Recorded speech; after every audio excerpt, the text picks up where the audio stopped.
अधिक मास महात्म्य अध्याय 7. सुदेव गौतमी यांची कथा. पोपटाचे पूर्ववृत्त.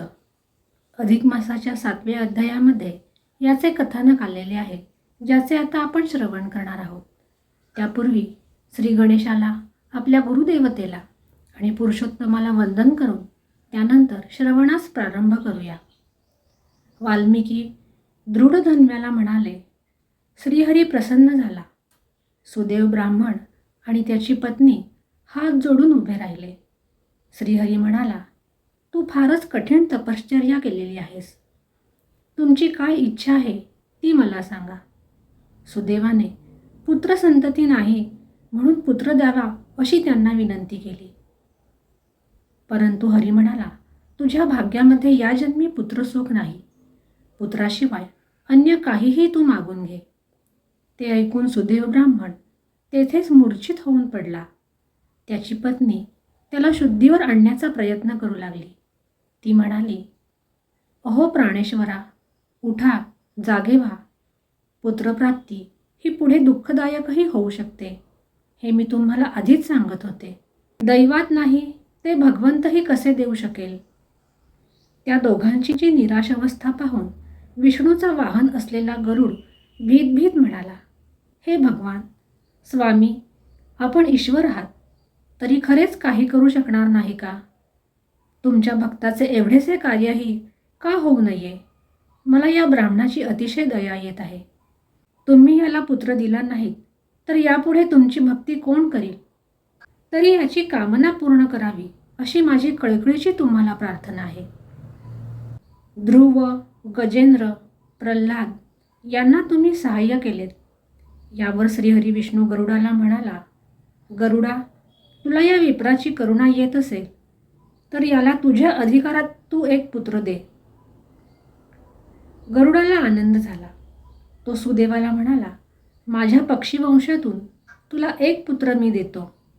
तुम्हाला पुत्र होईल असा मी आशीर्वाद देतो. ते ऐकून तो ब्राह्मण आणि त्याची पत्नी गौतमी हे दोघेही घरी गेले. काही दिवस गेल्यावर गौतमी ही गरोदर राहिली आणि तिला योग्य समयी एक सुंदर असा पुत्र झाला. सुदेवाने त्या प्रसंगी मोठा उत्सव केला. अनेक प्रकारची दाने दिली. ज्योतिषी लोकांनी त्या मुलाचे नाव शुकदेव असे ठेवले. हळूहळू हा शुकदेव लाडामध्ये वाढू लागला. तो 8 वर्षाचा झाला तेव्हा त्याची मुंज झाली. गुरुजींनी त्याला गायत्री मंत्राचा उपदेश केला. त्याचे तेज हे काही आगळेच होते. तो वेद आणि शास्त्र अल्पावधीमध्येच शिकला.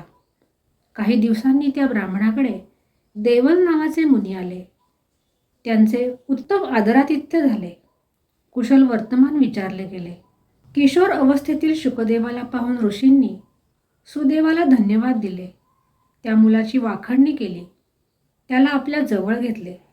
कुतूहल वाटल्याने त्याचे हस्त सामुद्रिक शास्त्रानुसार भविष्य पाहावे म्हणून त्यांनी त्याचा हात हा निरखून पाहिला. त्याची सर्व लक्षणे पाहून देवलमुनी आनंदित झाले. पण पाहता पाहता त्यांची मुद्रा ही उदास झाली. त्या मुलाचे आयुर्मान हे फार थोडे होते. सुदेवाला देवल ऋषी म्हणाले, विप्रा, काय सांगू, हा तुझा सुलक्षणी पुत्र 12व्या वर्षी पाण्यात बुडून मरणार आहे. हे ऐकून सुदेवाला मोठा धक्काच बसला. तो आक्रोश करीत भूमीवर गडाबडा लोळू लागला. शुकदेव चकित आणि स्तब्ध होऊन नुसते पाहत होता. गौतमी पतीचे सांत्वन करू लागली. दैवापुढे सर्व धीर आहेत असे म्हणून अनेक दैवहतांची उदाहरणे देत पतीची ती समजूत काढू लागली. या ठिकाणी अधिक मास महात्म्याचा 7वा अध्याय समाप्त झाला. श्रीकृष्णार्पण नमस्तू. अधिक मास महात्म्याच्या 8व्या अध्यायाचे श्रवण आपण पुढच्या भागामध्ये करणार आहोत.